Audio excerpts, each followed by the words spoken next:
हाँ तो फिर 120 करोड़ के बारे में सोचने का टाइम कहाँ होगा? 120 करोड़? मैथ्स गड़बड़ है तुम्हारा। बटे हुए हो तुम लोग, धर्म, जाति, प्रांत। हम फिगर्स एनालाइज करते हैं। 120 करोड़ नहीं, टुकड़े, छोटे छोटे टुकड़ों में बटे हुए हो। लकड़ी का बंडल नहीं, अलग अलग लकड़ियां जो टूट जाती हैं आसानी से। तभी तो हम तुम्हें। हाल ही में दिग्गज टेक कंपनी एप्पल ने अपने मार्च तिमाही की रिजल्ट को अनाउंस किया। इस दौरान कंपनी के सीईओ टिम कुक ने अपनी मीटिंग में भारत का 20 बार नाम लिया।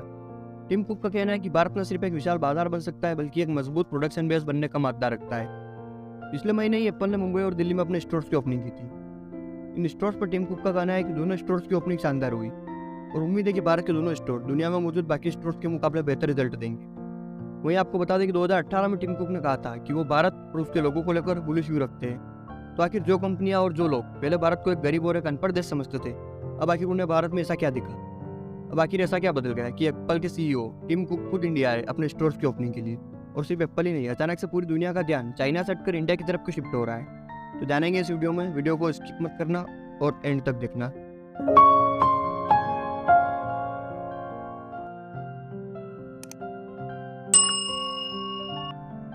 एप्पल जो दुनिया के मोस्ट वैल्यूएबल और आइकॉनिक ब्रांड्स में शुमार है, अपनी हाई क्वालिटी प्रोडक्ट्स और प्रीमियम प्राइसिंग के लिए जाना जाता है। कंपनी का कारोबार 100 से ज़्यादा देशों में फैला हुआ है, लेकिन अब तक one of the largest and fastest growing consumer in the world यानी कि इंडिया में अपनी वो प्रेजेंस नहीं बना पाई है। The smartphone market in India is the second largest market in the world. Bharat में 15 करोड़ स्मार्टफोन हर साल सेल होते हैं और साल 2022 में आईफोन के 60 लाख यूनिट इंडिया में सेल हुए, जो कि पिछले साल के मुकाबले 50% ज़्यादा है। टिम कुक ने कहा कि भारत में मिडिल क्लास लोगों की बहुत बड़ी संख्या है और मुझे लगता है कि एप्पल के लिए भारत बेहतरीन बाजारों में से एक है। भारत के लोग गजब की एनर्जी रखते हैं।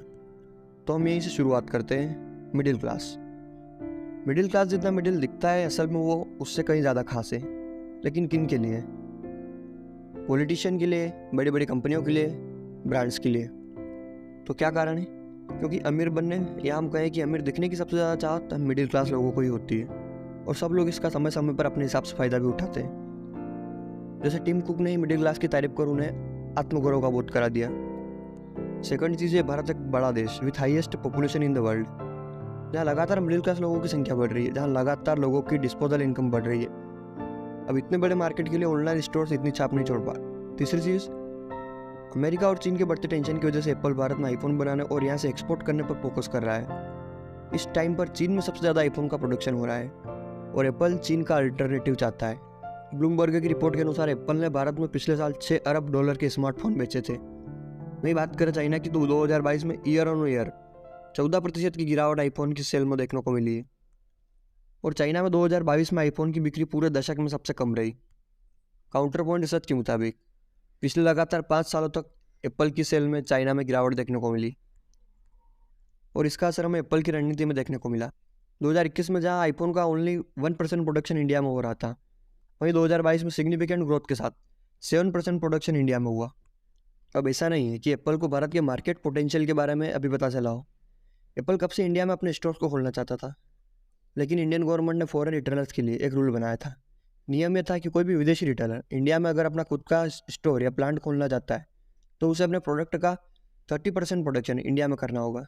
और एप्पल ने कई बार इस रेगुलेशन से छूट के लिए इंडियन गवर्नमेंट को कई मेल और कई बार मीटिंग भी की थी। आखिरकार 2019 में भारत ने कुछ टर्म्स और कंडीशन के साथ इस रूल में छूट दी और उसके बाद एप्पल ने इंडिया में अपने स्टोर्स खोलने की अनाउंसमेंट की थी। तो अब यहाँ से हमारे लिए क्या है या फिर हम कैसे डोमिनेट कर सकते हैं? दोस्तों, ये बात तो निश्चित है कि आने वाले 25 से 30 साल पूरी तरह भारत और भारत के लोगों के लिए है और हमें इस चीज़ का पूरी तरह से फ़ायदा उठाना चाहिए।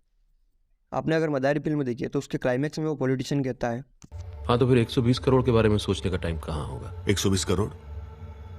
मैथ्स गड़बड़ है तुम्हारा। बटे हुए हो तुम लोग, धर्म, जाति, प्रांत। हम फिगर्स एनालाइज करते हैं। 120 करोड़ नहीं, टुकड़े, छोटे छोटे टुकड़ों में बटे हुए हो। लकड़ी का बंडल नहीं, अलग अलग लकड़ियां जो टूट जाती हैं आसानी से। तभी तो हम तुम्हें।